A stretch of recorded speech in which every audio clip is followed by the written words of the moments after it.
In this lecture, let's take a look at what a clone is.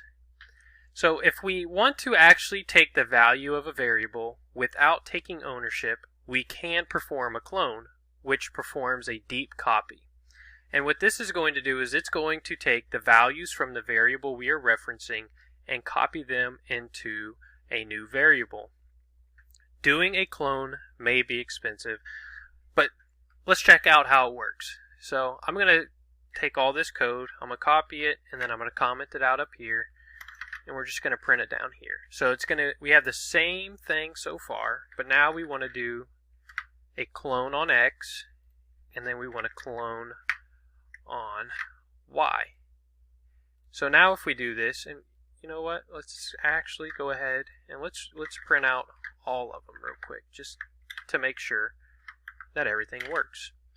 So we created our vector with just the Tyler string in it. We told Y to be a clone of X, and we told Z to be a clone of Y, which was a clone of X. So now when we run this, we see Tyler, Tyler, Tyler.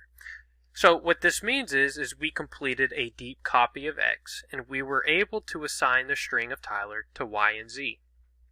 So now, as you can imagine, this can be a very expensive operation. Imagine if you have a vector with hundreds of thousands of values in it, and then you try to clone it. It's going to clone every single value inside that vector into the new variable. So, as you can imagine, it is an expensive operation to do.